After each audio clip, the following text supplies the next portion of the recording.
Hello, YouTube. This is another episode of Mike's Expat Kitchen, where we normally cook German dishes with American ingredients. But today, I thought I'm going to show you how to do seared ahi tuna because I make that quite a lot here in the US.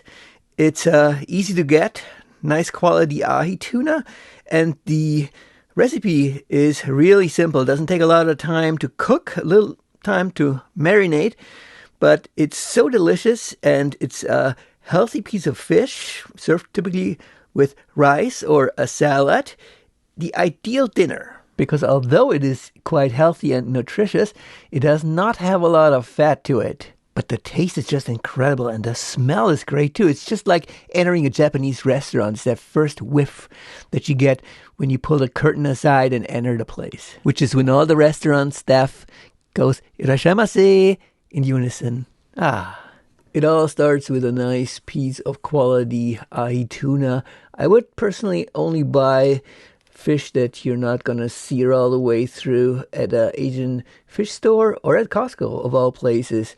I tend to buy fish whose pack date does not date back further than yesterday. So I bought this actually on the 15th of March, and I'm going to prepare it on the very same day. Oh, and don't let those safe handling instructions scare you. I've done it many times, and it's perfectly safe to do it, just as I show in this video. All right, let's get started. Let's take the fish out of the pack and give it a quick rinse over cold water, then pat it dry with a kitchen towel. That piece I got from Costco cost $22 and weighs in at 1.3 pounds, but it's really thick, and I don't want to have it that thick because that will leave too much of the red fish meat inside, and I want to cook it a little further. So as an easy solution, I just cut it in half with a really sharp and thin knife. Now that worked out pretty well. Now it has the perfect thickness of about 3/4 of an inch. That's about the same as you'd get in a restaurant for sushi or for seared ahi. Now before we start cooking, we need to marinate the fish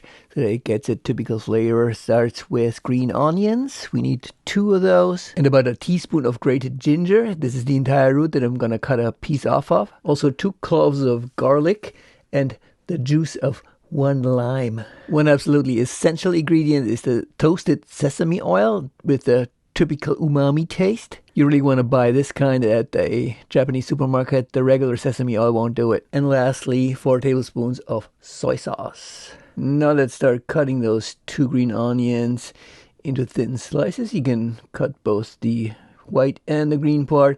The slices should be about 1/8 of an inch thick, and you can set some aside for decoration later on, but most of them go into the marinade. Next up, we're going to be peeling and mincing those 2 cloves of garlic. They should be really finely minced or pressed through a garlic press. Add those pieces to the pre-cut green onions, and let's move on to the ginger. The root itself, you need to trim the skin off first. There's not a lot left, so I'd say probably a teaspoonful. And we're going to be grating that really finely with a microplane grater and add it to the ingredients for our marinade. Also, we need the juice of 1 lime. You can cut the lime and then just press it through a juicer. Every once in a while, I don't have limes available and I use lemons, but it's not the same thing. So limes are definitely the preferred taste to the seared ahi. Also, as mentioned previously, the toasted sesame oil is a key ingredient. Let's add 4 tablespoons of that precious oil to the marinade. Same goes for the soy sauce. Let's add 4 tablespoons of that to the marinade. I'm using this sushi soy sauce, but you can use any type of soy sauce. That's just fine. Okay, now this completes our marinade. We're gonna put that into a Ziploc bag along with those 2 ahi tuna steaks. Shove those into that tight space. I'm using a quart Ziploc bag right here, and give it a good mix. Make sure that all the surface is covered by the marinade, and also make sure that the ingredients of the marinade are distributed evenly within the bag.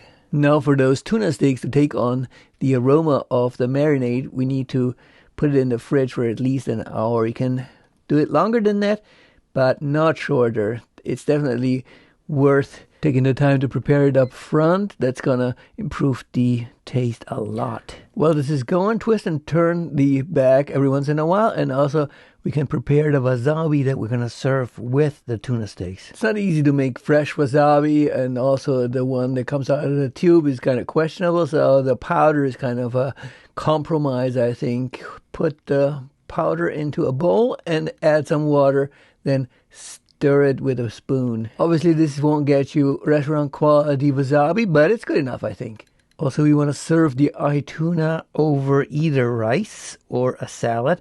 I'm not going to show you how to make a salad. I think you can do that yourself.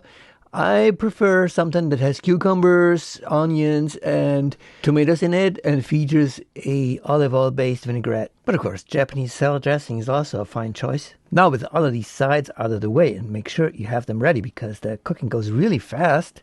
Get one ahi tuna steak out of the bag, get a pan scorching hot on the highest setting, and then put the steak in there to have it sizzle. This requires a non-stick pan, and you can add some additional cooking oil in order to prevent it from sticking to the bottom. While this is going, keep moving the pan back and forth, and keep a watchful eye on the ahi tuna so it's not getting too much heat. For a steak that's about 3/4 of an inch thick, it takes about 2 minutes per side to get the desired doneness, which, remind you, is only going to be seared on the outside and rare on the inside. But that's how it's supposed to be. After 2 minutes, take a spatula, flip the steak around, and sear it for another 2 minutes on the opposite side. If the pan gets too dry, simply add some more cooking oil.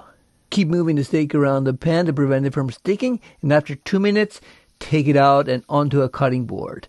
Make the rest of the steaks, if required, and then turn on to cutting the steak. Now keep in mind that tuna has these marblings, and when we cut the steak into strips, we want these marblings to be orthogonal to the cutting direction. Why would we want this? Because those strips are way easier to eat with the separation boundaries from the marbling. That way, every strip you're going to put in your mouth is going to just fall apart without you having to chew on it. So to cut the steak into strips, we're going to eventually cut this way against the grain, but since those strips will be too long, we're going to cut with the grain first, cut the whole steak in half once, and then start cutting against the grain to get our strips. And that is all there is to it.